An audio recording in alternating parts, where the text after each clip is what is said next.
Hello, everybody, and welcome back into another in Cisco Tech Insiders podcast. As always, this is your host, Sean Roberts, and as we continue our journey through amazing Cisco technology, I have brought a couple of amazing executives to our table today from our new SaaS or Software as a Service support organization. So I'd like to bring up to the table Neil Alsop and Trevor Mays. And as always, I'll let you guys give a quick introduction because you know yourself better than I do. So with that, Neil, tell us a little about yourself. Hey, thanks, Sean. Happy to be here. I've been here at Cisco since January, and I am in a net new role here at Cisco, leading the SaaS support team.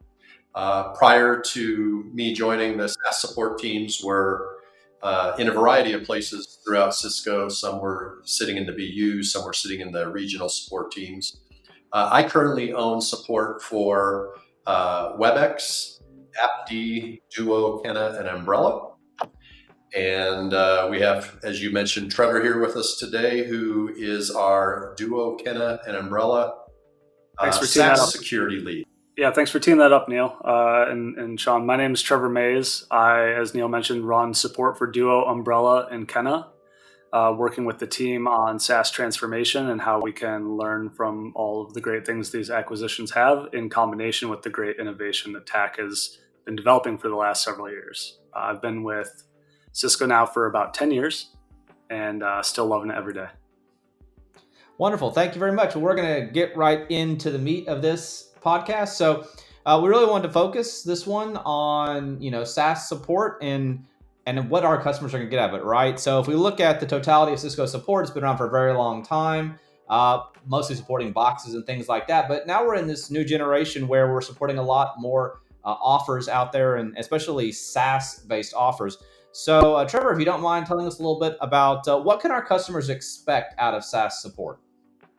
Yeah, I think the name of the game when it comes to our SaaS support organization is that customers should expect much of the same, caliber and innovation that we have from the TAC experience today that customers experience. That said, we are also driving a lot of more proactive support. Our teams have a lot more information at their fingertips about customers' environments, and our products are innovating at a very rapid velocity. So it means that customers get new features sooner. It means that our support teams need to be ready to help troubleshoot and help customers, understand and get that value out of those products. Neil, to me, that sounds like you need a energetic support engineer. What do you think give me something else. What is something that's very vital for this new engineer coming into your organization to support our products? Well, what's interesting about SaaS support and the skills of our engineers is that the skills are not that different from, say, an on-prem engineer. But what's different is like the processes and things like that an engineer will go through to resolve a customer's issue. So what I mean by that is, let's say there's Duo on-prem and there's Duo SaaS. Right? Functionality is probably very similar, but when you're resolving a Duo on-prem issue, you're working back and forth with the customer. Hey, show me your configuration, give me your logs, things like that. In a SaaS environment, you're working with our BUs or our DevOps teams, or getting that information yourself from the customer's environment. So really from a skill perspective, I don't see a huge difference, but from a process perspective, there's a big difference. It's very interesting, and when you mentioned that kind of use case, right? I've got Duo on-prem and I've got Duo in the cloud. Trevor, what additional benefits does that customer get about, say, running Duo in the cloud or running, our products in the cloud per se, versus running them on-prem? Why would they want to go to SaaS? Yeah, I think there's a few things at stake when it comes to making that decision to buy a SaaS product. And the number one thing that I see out there is that a customer, either because they're resource constrained financially or with headcount, they can offload a lot of that responsibility onto a vendor like Cisco or Duo. And with that, that's a double-edged sword. I mean, our teams have to be able to drive an exemplary experience and one that commands and instills that sense of trust and respect. And I think that what really makes the difference there is that customers may be less technical as a result of that. They may not be a jack of all trades, like maybe they're a network guy but not a firewall rule guy. And with our products, we have so many different features and so many different use cases that we can help lean in to do that for them so that they don't have to hire extra people and spend extra money. Yeah, I would add on to that and just say we take the headache away from our customers. That's number one, because they don't have to worry about maintaining those environments. They don't have to, here's a big one, they don't have to worry about upgrading. Upgrades are a huge burden for our customers. And I would say because they're a huge burden, customers generally, I would say at least 90% of customers running a on-prem software solution do not stay up to date. They generally fall usually years and years behind, which means then when they do an upgrade, it's a huge project, it's an expensive project, there's a huge amount of change that their users need to get used to. And in a SaaS product, you don't have that because you're always up to date. It's a huge benefit. Neil, something you mentioned that kind of caught my ear, when you were talking, was the collaborations with the BU, right? It's TAC and it's the business units of the BUs together, which can be a little different, I think, than our standard TAC models where the BUs just kind of turn the products over and we support them. What have you seen as far as the collaboration between the BUs that you work with and our support group? Well, I'll say this. I think regardless, SaaS or on-prem, BU relationship is critical. But in a SaaS world, I see the relationship being even more important. Because, let me give an example of, we find a bug. And the beauty of SaaS is if we find a critical bug, we can have it patched for our customers, tomorrow. Literally, we can do that. And in an on-prem environment, you only get that patch when you upgrade, if you upgrade. So being able to work more closely with our BUs to, identify and fix bugs and get them deployed across the fleet before other customers experience. Working with the BU on, feature adoption and feature problems that might come out as a result of, new features coming out in a SaaS release. All those things are super critical, and it gives us an advantage, right? Gives us an advantage because of the speed in which our development teams can do things for our customers, whether it be bug fixes or new features, that sort of thing. One thing I'll add on to that I think is also vital is that with a lot of the relationships between the development teams and SaaS support, they're actually inviting our SaaS support engineers to the design decision making when they're upstream and sort of figuring out how this product's going to work. They're asking questions, where's a customer going to break this? Or where might this be confusing for them? And so it actually goes further upstream, and we have this ability to influence and design products that may have less friction at the time of release. I think that's an amazing point, and I think our customers really should benefit a lot from that direct engagement because we have a lot of great engineers across the board from all parts of the life cycle. In kind of segueing in, and one of my core things is and the podcast listeners know this is around innovation and digital transformation and things like that. So, can you guys, Trevor, can you start taking us through how support is driving digital transformation, digital priorities, et cetera? Yeah, and there's a lot of work happening here. So, everyone's talking about AI. I think that's awesome, and I'm glad that we're heading down that road. But one of the things that backends that AI, one of the things that backends our ability to transform and deflect content and get things moving forward is that we sit on a treasure trove of data. All of our case data has so much information about how to troubleshoot and about how customers talk about our products. And so when we build proactive and deflection materials, when we build adoption content, when we identify places that we can upsell customers, a lot of that starts with support. So we can look at that data, we can infer trends and patterns, and we can use that to drive transformation efforts for the customer so that their digital experience is one where they may not even ever need to engage with an engineer. Yeah, I let me also add on to that. Sean, let me walk you through the way we look at the customer life cycle for SaaS. And it's very similar to it would be in any support organization, but there's some key differences. So the very best case scenario is that we have a list of signatures that we are monitoring the customers' environments for.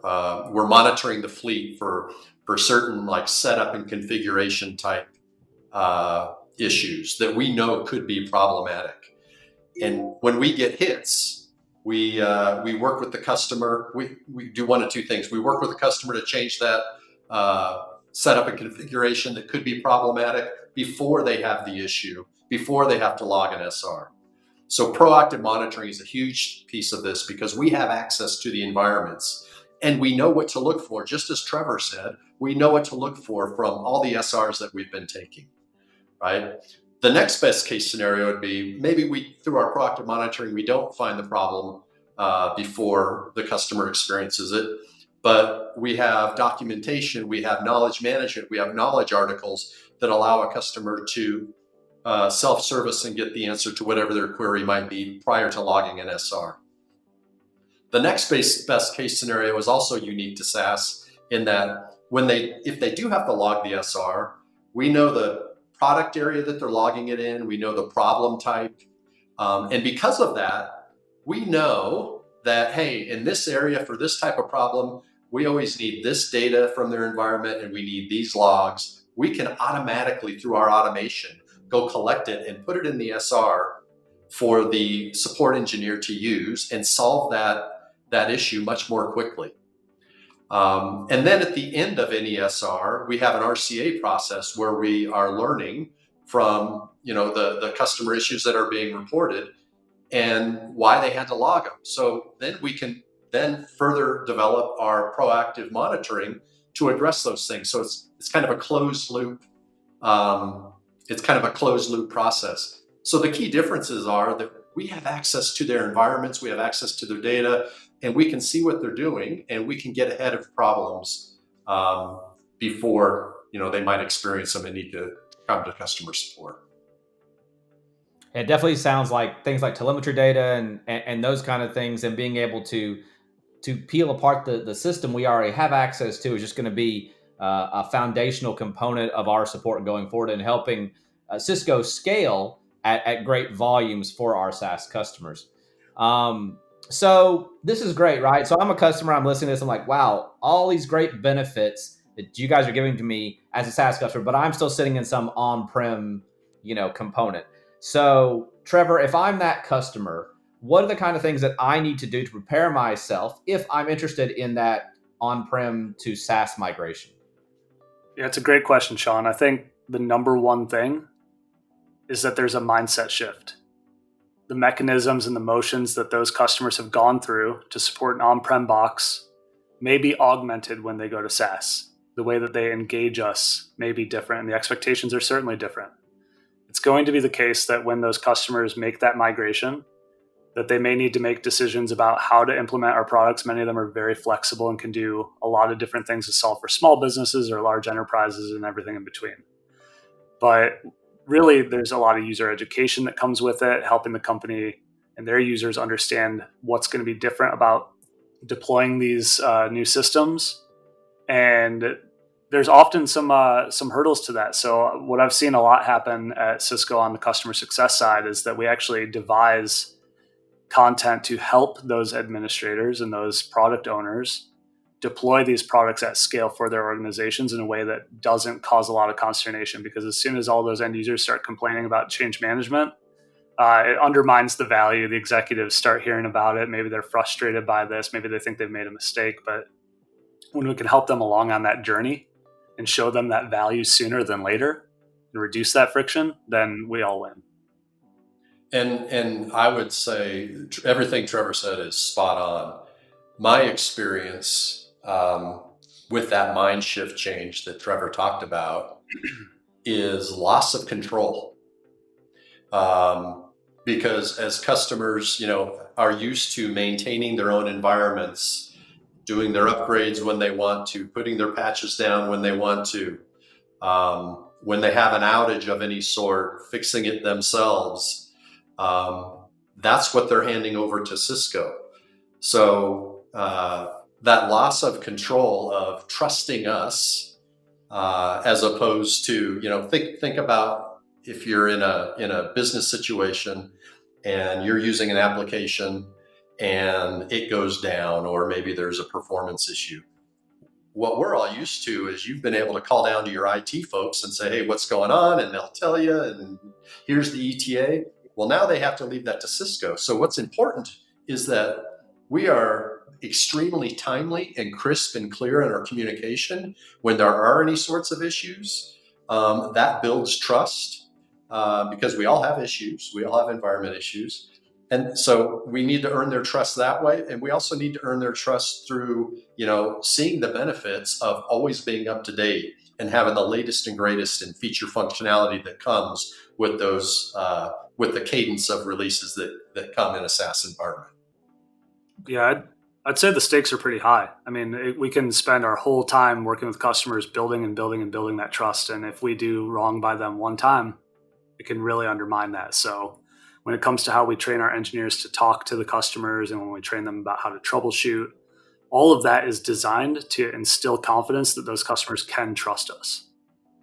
You're so right, Trevor. It's that whole concept of deposits and withdrawals, right? You can make a whole bunch of deposits, but that one withdrawal can wipe you all out. I like the way that's phrased, and so now I'm even more interested as a customer. Okay, I'm ready to make that shift. Okay, and just a quickie, if I'm working with TAC in a SaaS perspective versus the traditional TAC perspective, Neil, can I expect any difference, or is it going to be the same TAC I've always been used to and the same methods and everything like that? Well, let me tell you what we're working on. First of all, we are working on creating a consistent experience for our customers through SaaS support. And so we have all kinds of projects in play right now where we are moving all of these acquired SaaS products that we have here at Cisco onto the same support platform. What that does is having everybody on the same support platform, that drives consistent processes. And so that will mean we have a consistent experience for our customers across SaaS. But additionally, as we've mentioned, we are putting into play things like proactive monitoring. So in WebEx, for example, we are working on a monitoring campaign where we're looking for customers that might only have one administrator set up. Well, you might ask, well, why is that a big deal? Well, it's a big deal because a very common scenario in SaaS is customer only has one administrator set up, and they leave the company, and then they have no administrator. They didn't create a new administrator. So we strongly encourage the best practice of having more than one. That's one example. Is we're creating these proactive monitoring campaigns. We're also looking at and experimenting with having chat capability across all of the SaaS products, so that customers from within the product will be able to chat with somebody in support and get resolution to whatever questions they might have. So there's a lot of other things going on as well, and maybe Trevor can add on to this, but those are some of the things that we are working on within SaaS support, that consistent experience, proactive monitoring, moving from a reactive model to more of a proactive model, things like chat and so on. Yeah, I think the only thing I'd add there, that was a great summary, Neil. I think the only thing I would add there is that if this goes well, a customer should never be able to tell the difference between working with a SaaS team and a non-SaaS team. Sure, maybe we have some visibility into their environment and we can do some things, but from feeling like they're being passed around or feeling like they have to exit one support place and go to another support place, that should be totally eliminated from the Cisco experience. Well, you guys just sold me, so I'm going to get by SaaS right away once I migrate from that on-prem setup I've got. Neil, you had mentioned earlier on, and I said that you're a rookie, a Cisco rookie, right? And you're new to the organization. I think Trevor and I have been around here for a while. So I'm going to ask you, in your first less than year of Cisco, give me a couple of highlights or things that have really stood out to you as you become a part of the Cisco family. Oh, hands down, the culture and the employee focus. I had been at Cisco for about 2 weeks, and I thought, why didn't I come here 10 years ago? Honestly, because the culture here is great. Everybody I've worked with is so helpful and very smart, and wanting to do the right thing for our customers. So absolutely, those are the things that stand out to me. So happy to be here. Trevor, since you're the veteran, then I'm going to flip the question back on you. So you just heard what Neil said. What is something, over your 10 plus years at Cisco, give me something that stands out to you as being a longer term Cisco employee? Yeah, I think the thing that has continued to impress me over time is just how focused we are on that transformation right now. And not just from a lip service perspective. It's not just, talking heads saying we're going to transform, but we're funding transformation initiatives. We're actually driving a SaaS culture. And what I've seen from the employees is a willingness to really lean into that, really understand what are the differences between SaaS, even shifting to a recurring revenue model and how we do subscriptions. And that's been embraced broadly at a large company. It's amazing if you think about it. We're moving mountains here. So I continue to be invested pretty heavily in Cisco and its future. Yeah, it's amazing to see such a large company, a 70,000 plus employee company worldwide, move in an agile fashion, which a lot of times, as you said, those things just don't work together. You're either huge and you move like a glacier, or you're a small company that's very agile. So it's great to see that we're promoting that, especially in our SaaS support org. So, guys, we're coming to the end of this table conversation, but as always, I'd like to give everybody a chance to give you your final push out there for the listening audience who've really enjoyed this podcast so far. So, Trevor, if you can give us a little closing statement. Yeah, well, again, I very much appreciate the opportunity to be here. If there's one thing that I want to leave people with, it's just stay tuned for all the great things that we're doing ahead. People should, customers, employees should be reaping the benefits of this day to day, week to week as we move forward. And I can't think of a better time or place for us to be investing in this. And I really, truly believe that the best customer experiences are yet to come for Cisco customers. Thank you very much. And Neil, your final thoughts for the audience. Yeah, I guess I would just say, I hope that anybody listening who doesn't have experience with SaaS and SaaS support might have picked up a couple of nuggets that they hadn't thought about before in terms of some of the differences and the benefits of SaaS. Great. Thank you very much. So, as always, it's been a pleasure having you gentlemen, having Neil Alsup and Trevor Mays here to talk about SaaS and SaaS support in Cisco. I am one of the lucky few that gets to work with these gentlemen on a daily basis. So I tell you, listeners, I say it's an amazing thing for me to do. And I'm cutting onto the cutting edge of technology in my career. So, guys, this is it for the SaaS podcast. Stay tuned. We have got episodes booked out through mid next year. So we've heard from listeners. We know what you guys want to hear, and we're going to bring that to you at Cisco Tech Insiders. It's great to continue to grow this family. It's great to continue to have amazing guests and just amazing conversations. So I hope you guys have enjoyed this. I hope you've learned something about SaaS today, or if you already are starting to be a SaaS customer, that you feel even more confident in Cisco's award-winning tax support. So as always, for Cisco Tech Insiders, this is Sean Roberts signing off. Bye-bye.